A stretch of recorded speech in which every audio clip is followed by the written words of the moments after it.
আজকে আমরা যে অ্যানিমে মুভিটা এক্সপ্লেন করতে যাচ্ছি এটা এমন একটা অ্যানিমে মুভি। এখানে দুইটা বোন থাকে, একটা ছোট বোন একটা বড় বোন। বড় বোনের একটা বয়ফ্রেন্ড থাকে, সেই বয়ফ্রেন্ডটাকে ছোট বোন পছন্দ করে আর ভালোবেসে ফেলে। গল্পের শুরুতেই আমরা একটি মেয়েকে দেখতে পাই, যে মেয়ে গিটার বাজাচ্ছিল আর মেয়েটির নাম ছিল ইউরি। ইউরি স্বপ্ন সে বড় হয়ে একজন বেজিস্ট হবে। আর তখনই তার বড় বোন আকানি তাকে নিতে আসে, আর তখনই আমরা জানতে পারি ইউরি কেন বেজিস্ট হতে চায়। তখন আমরা একটি ফ্ল্যাশব্যাক দেখতে পাই, যেখানে ইউরির বড় বোন হাই স্কুলে পড়তো। তার একটি বয়ফ্রেন্ড ছিল যার নাম ছিল শিনো। সে একটি বয় ব্যান্ডের মেম্বার ছিল, তাদের ব্যান্ডে 4 জন মানুষ ছিল। তো ইউরি শিনোকে দেখে ইন্সপায়ার হয়েছিল, আর শিনো তাকে প্রমিস করেছিল বড় হয়ে সে তাকে তাদের দলে রাখবে। আর সেই প্রমিসের কারণেই ইউরি আজ বেজিস্ট হতে চায়। শিনো টোকিও গিয়ে একটি বড় বয় ব্যান্ডে জয়েন হতে চাইছিল, তাই সে তার সাথে আকানিকে নিয়ে যেতে চেয়েছিল টোকিও। কিন্তু সে সময় আকানির মা বাবার মৃত্যু হয়ে যায়। মৃত্যুটা কার অ্যাক্সিডেন্টে হয়, আর ইউরির সকল দায়িত্ব এসে পড়ে আকানির উপর। আর এই কারণে সে শিনোর সাথে টোকিও যাওয়ার সিদ্ধান্ত না করে দেয়, আর এই কারণে তাদের ব্রেকআপও হয়ে যায়। তারপর আমরা বর্তমান সিনে চলে আসি। ইউরি স্কুলে থাকে, আর একমাত্র সে যে এখনো ভাবে নাই ভবিষ্যতে সে কি জব করবে। তাই তার টিচার তাকে ভবিষ্যতে ভালো কলেজে পড়ালেখা করে ভালো একটা জব করতে বলে। কিন্তু ইউরি টোকিও গিয়ে ব্যান্ড জয়েন হতে চায়। পরে আমরা ইউরিকে দেখতে পাই প্র্যাকটিস করার জন্য জঙ্গলের মধ্যে একটি ঘরে যায়। সেখানে কেউই থাকে না। তখনই শুভর বাবা সেখানে আসে আর তাদের ঘরে গিয়ে প্র্যাকটিস করতে বলে, কারণ সেই ইউরির বোনকে পছন্দ করত। কিন্তু তখন ইউরি বলে, আমি আমার বোনকে কোনো ডিভোর্সওয়ালা মানুষের কাছে বিয়ে দিব না। এই কথা বলে সে সেখান থেকে চলে যায়, আর ইউরি একা সেই বাড়িতে গিয়ে প্র্যাকটিস করতে থাকে। তখন তার মনে পড়ে শিনো তাকে একদিন বলেছিল, তোমার চোখে একটা তিল আছে, আমার চোখে একটা তিল আছে, আর যাদের চোখে তিল থাকে তারা স্টার হয়, আর আমরা দুজনে আইবল স্টার। আসলে সে ছোট ছিল, তাই তাকে মোটিভেট করার জন্য এটা বলেছিল। তারপরে বর্তমানে দেখতে পাই সে গিটার বাজাচ্ছিল, এত মনোযোগ দিয়ে গিটার বাজাচ্ছিল। আর তখন সে দেখতে পায় সেখানে শিনো চলে এসেছে, আর এটা দেখে সে সেখান থেকে দৌড়ে পালায়। শিনো তার পিছনে যেতে চায়, কিন্তু সে ওই রুম থেকে বের হইতে পারে না। ইউরি ঘরে এসে আকানিকে শিনোর কথা জিজ্ঞাসা করে। তখন আকানি বলে, আমি জানি না, অনেক বছর হয়ে গেছে, ওর কোনো খবর আমি রাখি না। ও মরে গেছে নাকি বেঁচে আছে তাও আমি জানি না। এটা শুনে ইউরির মনে হয় শিনো হয়তো সত্যিই মারা গেছে, আর একটু আগে সে যাকে দেখতে পেয়েছিল সেটা শিনোর আত্মা। ইউরি তার বোনকে বলতে যাবে, আর তখনই সেই লোকটি চলে আসে যার নাম মিচিঙ্কো। সে আকানিকে লাইক করত, আর তাদের একটা লোককে পিক করার জন্য যাইতে বলে। আসলে কিছুদিন পর শহরে একটি গানের অনুষ্ঠান হবে, আর সেখানে নিতবি নামের একজন লোক তার ব্যান্ড নিয়ে আসবে, আর সেই লোকটাকে তারা সবাই পিক করতে যাবে। তারপর তারা সবাই মেট্রো স্টেশন গিয়ে নিতবি ও তার ব্যান্ডের জন্য অপেক্ষা করে। তখনই পেছন থেকে একটি বড় ট্রাক গাড়িতে নিতবি ও তার দল এন্ট্রি মারে। এটা দেখে আকানি অবাক হয়ে যায়, কারণ নিতবির ব্যান্ডের মধ্যে গিটারিস্ট আর কেউ না, শিনো। এটা দেখে ইউরিও অবাক হয়ে যায় আর ভয় পেতে থাকে, কারণ এটা যদি শিনো হয় তাহলে একটু আগে সে যাকে দেখতে পেয়েছিল ওইটাকে। তারপর ইউরি আর শুভ আবার সেই পুরনো বাড়িতে যায়, আর তখন সে দেখতে পায় সেখানে শিনো আছে, কিন্তু সে শিনোটা জোয়ানকালের ছিল। তখন সে ইউরিকে বলে, তুমি আমাকে দেখে পালিয়ে গিয়েছিলে কেন? তখন শুভ সামনে এসে বলে, এই তুমি ইউরি থেকে দূরে থাকো। তখন শিনো ইউরিকে চিনতে পারে আর বলে, এটা তো আকানের ছোট বোন। কারণ শিনো যখন ইউরিকে শেষবার দেখেছিল তখন সে অনেক ছোট ছিল, তাই সে চিনতে পারেনি।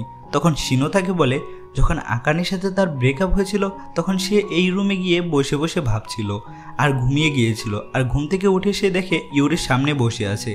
মানে শিনো ছোটবেলায় ওই রুমে ঘুমিয়ে যাওয়ার পর বর্তমানে ইউরির সামনে ঘুম ভাঙে, কিন্তু তার কাছে সেটা এক মুহূর্তের মতো লাগছে। তখন আমরা বুঝতে পারি জুয়ান শিনো 13 বছর ভবিষ্যতে চলে এসেছে।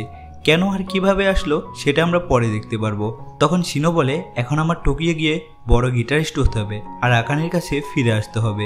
তখন ইউরি বলে, তোমার যে ভবিষ্যৎ মানে এখনকার শিনো, সে তো একজন বড় মিউজিশিয়ান গিটারিস্ট হয়ে গেছে। এটা শুনে শিনো তো অনেক খুশি হয়েছে। খুশিতে রুম থেকে বের হইতে যাবে আর বাড়ি খেয়ে পড়ে যায়। এতে তারা বুঝতে পারে শিনো এই রুম থেকে বের হইতে পারবে না। তখন শিনো বলে, ভবিষ্যতের আমাকে যদি আকানের সাথে মিলে দিতে পারো তাহলে হয়তো আমি আবার অতীতে ফিরে যেতে পারবো। অন্যদিকে আমরা তাদেরকে দেখতে পাই বড় শিনো আর আকানি তারা সবাই একসাথে খাবার খাচ্ছিল। শিনো অনেক বেশি ড্রিঙ্ক করে ফেলে, তাই সে ড্রাইভ করতে পারবে না, তাই তাকে রুমে দিয়ে আসতে আকানি তার সাথে যায়। তখন শিনো তাকে বলে, তুমি এখনো কেন বিয়ে করোনি, আর তুমি এখনো সিঙ্গেল কেন, তুমি কি আমার অপেক্ষায় ছিলে? তখন আকানি বলে, না, আমি তোমার জন্য অপেক্ষা করতে যাব কেন? তখন শিনো বলে, আমিও ফিরে আসতে চাইনি, আর এই অবস্থায় তো কখনোই না। পরের দিন আমরা দেখতে পাই জোয়ান শিনো ইউরির টিফিন বক্স থেকে খাবার খাচ্ছিল। তখন ইউরি বলে, তোমাদের ভূতেদেরও কি ক্ষুধা লাগে? তখন সে বলে, না ক্ষুধা তো লাগে নাই, কিন্তু খাওয়ার অনেক ইচ্ছা। পরের দিন আমরা দেখতে পাই নিতবির সাথে একজন ড্রামার আর বেজিস ছিল, তাদের ফুড পয়জনিং হয়ে যায়, তাই তারা এই অনুষ্ঠানে অংশগ্রহণ করতে পারবে না। তখন আকানি বলে, আপনার একজন ড্রামার আর একজন বেজিস্ট লাগবে তাই না? আকানি এ কথা বলছে কারণ সেখানে ইউরি আর মিচিঙ্কো ছিল। এই কথা যখন শিনো শুনতে পায় তখন সে রেগে গিয়ে বলে, আমি একজন প্রফেশনাল, আমি কোনো হাই স্কুলের মেয়ের সাথে পারফরমেন্স করতে পারবো না। ইউরি এই কথা শুনে রেগে গিয়ে বলে, ঠিক আছে, আমি গিটার বাজায় দেখিয়ে দিব কে ভালো পারফরমেন্স করে। তারপর ইউরি শিনোর লেখা প্রথম গান সেটা পারফরমেন্স করে দেখায়। সে এত সুন্দর পারফরমেন্স করে, এটা দেখে শিনো পুরো অবাক হয়ে যায়। পরের সিনে দেখতে পাই ইউরি জোয়ান শিনোর কাছে গিয়ে বলছে, আমি কি পারফরমেন্স ভালো করতে পারবো? তখন শিনো বলে, অবশ্যই পারবে, মনে নেই কি বলেছিলাম, আমরা আইবল স্টার। আর তখনই সেখানে আকানি ইউরির জন্য সুইটস নিয়ে চলে আসে। তাকে দেখে শিনো তাড়াতাড়ি লুকিয়ে যায়। তখন শিনো ভাবে, আমার কাছে মনে হচ্ছে তো কাল থেকে ব্রেকআপ হয়েছে, কিন্তু আকানি তো অনেকদিন ধরে সিঙ্গেল, তাড়াতাড়ি যেন ওদের আমার ভবিষ্যতের সাথে মিল হয়ে যায়। শিনো রুমে বসে বসে অনেক বোর হচ্ছিল, তাই সে ইউরির কাছে একদিনের জন্য মোবাইল চায়। পরের দিন ইউরি বড় শিনোর সাথে প্র্যাকটিস করছিল, তো তখন তার একটা ভুল হয়, এই কারণে শিনো তাকে বলে বেজে বাজানো মেয়েদের কাজ না। তখন ইউরি ভাবে, ছোটবেলায় শিনো আমাকে বলেছিল সে আমাকে তাদের দলে বেজিস্ট বানাবে, আর আজ এমন বলছে, তাই সে রেগে গিয়ে তাকে বকতে যাবে। আর তখনই নাইট ক্লাবের কিছু মেয়ে শিনোর সাথে দেখা করতে আসে, আর সবাই সেখান থেকে চলে যায়, কিন্তু ইউরির বান্ধবী সেখানেই ছিল, আর সে ভিডিও করে সেটি ইউরির মোবাইলে পাঠিয়ে দেয়। কিন্তু ইউরির মোবাইলটা জোয়ান শিনোর কাছে থাকায় সেই ভিডিওটা সে দেখে ফেলে। এটা দেখে সে রেগে যায় আর ভাবে, বড় শিনো এগুলো কি করছে মেয়েদের সাথে। তারপর জোয়ান শিনো ইউরিকে মোটিভেশন দেয় যাতে বড় শিনোর অহংকার শেষ করতে পারে।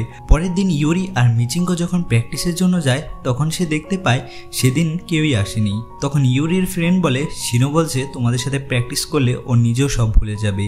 ইউরি এটা শুনে রেগে গিয়ে ভাবে, ছোট শিনো বড় হয়ে এতটা কিভাবে বদলাতে পারে, বড় শিনোর সাথে কি এমন হয়েছে যে এমন বদলে গেছে। তাই তারা দুজনে একাই প্র্যাকটিস করতে যায়। রাতে ইউরি সেই ঘরে প্র্যাকটিস করতে যায়, আর তখন শিনো বলে, কত প্র্যাকটিস করবা, রাত বেশি হয়ে গেছে, এখন তোমার ঘরে চলে যাওয়া উচিত। ইউরি জিদ করে বলে, না আমি আরও প্র্যাকটিস করব।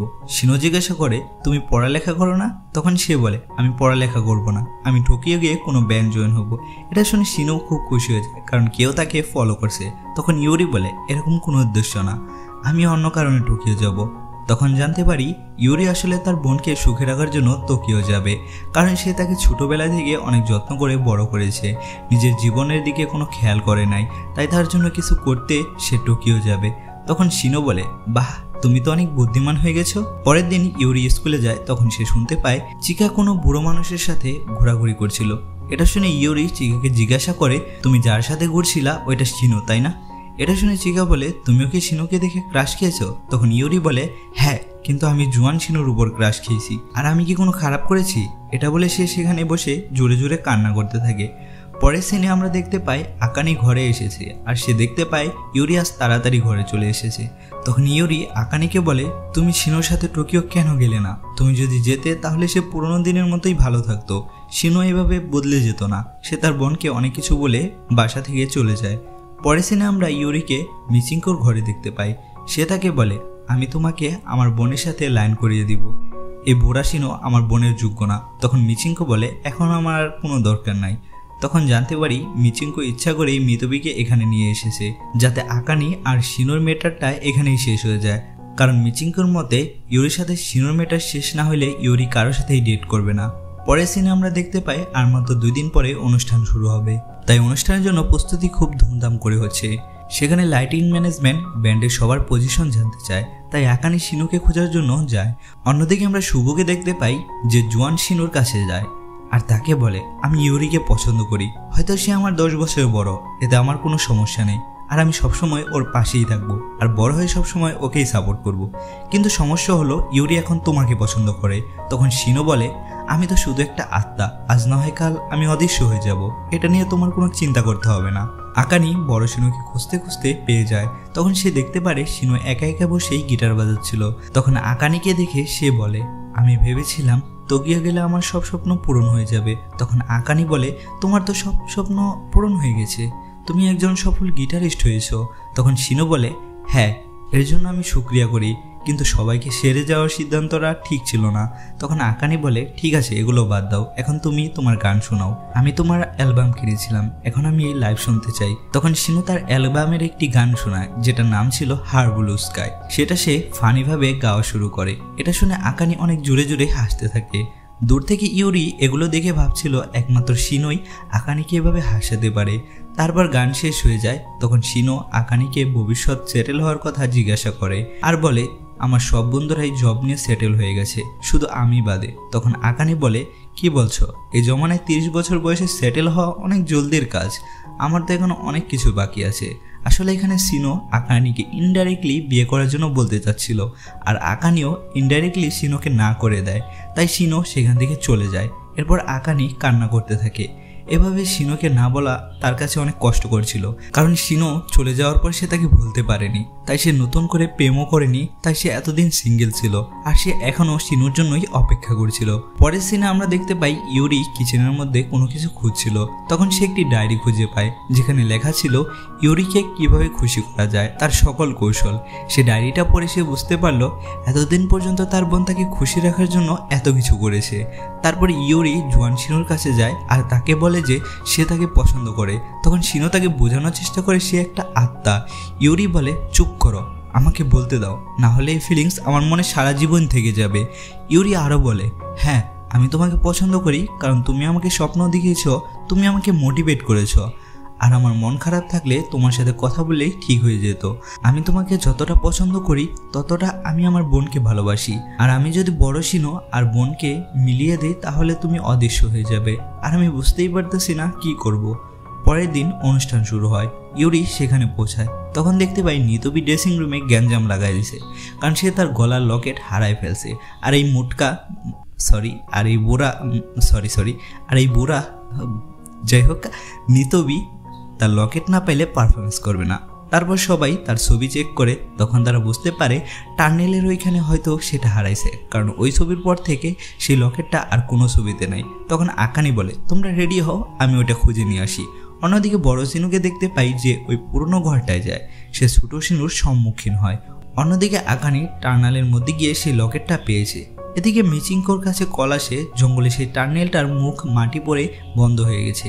এটা শুনে ইউরি তাড়াতাড়ি আকানির কাছে কল দেয়, কিন্তু কল ঢোকে না। এদিকে মিচিঙ্কো বলে সে তাড়াতাড়ি মেন হলের দিকে যাচ্ছে। যখনই সে আকানির কোনো খবর পাবে সে ইউরিকে জানাবে, কিন্তু ইউরি ধৈর্য ধরতে না পেরে তাড়াতাড়ি সেখানে চলে যায়। অন্যদিকে বড় শিনু ছোট শিনুকে দেখে পুরাই অবাক। তখন ছোট শিনু বলে, তুমি কি সেই গিটারটা নিতে এসেছো যেটা আকানি আমাকে দিয়েছিল? তখন বড় শিনু বলে, হ্যাঁ, কিন্তু তুমি কিভাবে জানলে? তখন ছোট শিনু বলে, আমি তো তুমি। তারা তর্ক করতে থাকে।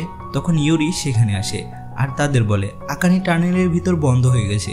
এটা শুনে ছোট শিনু ঠান্ডা মাথায় বলে, চিন্তা করো না, মিচিঙ্কো কল করবে যদি ও কিছু জানতে পারে।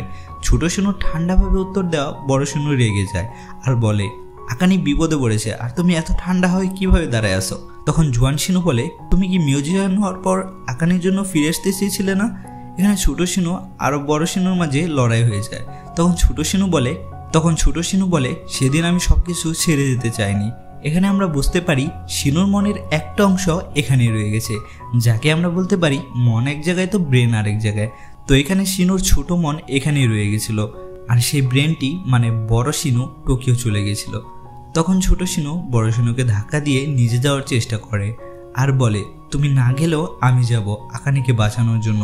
শিনুর চেষ্টা দেখে ইউরি তাকে সাহায্য করতে আসে। রুমে থাকা গিটারটার তার নড়তে থাকে, আর যখনই সে রুম থেকে বের হয় গিটারের তারগুলো ছিঁড়ে যায়। তারপর ছোট শিনু আকানিকে নিয়ে উড়াল দিয়ে চলে যায়, আর বড় শিনু তাদের পিছনে আসতে থাকে।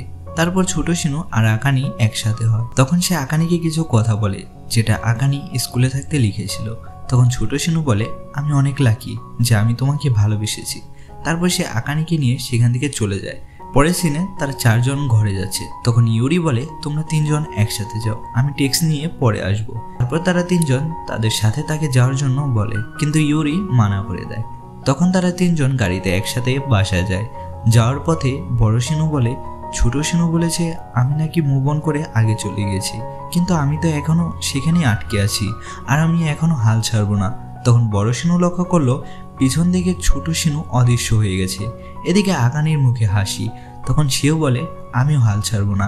তখন আমরা বুঝতে পারলাম তারা দুজনেই একজন আরেকজনকে মেনে নিয়েছে, আর এই কারণে ছোট শিনু অদৃশ্য হয়ে গেছে।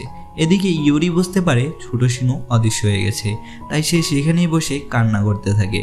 পরের সিনে আমরা দেখতে পাই শিনু আর আকানের বিয়ে হয়েছে, আর তখনই এই মুভিটা শেষ হয়ে যায়।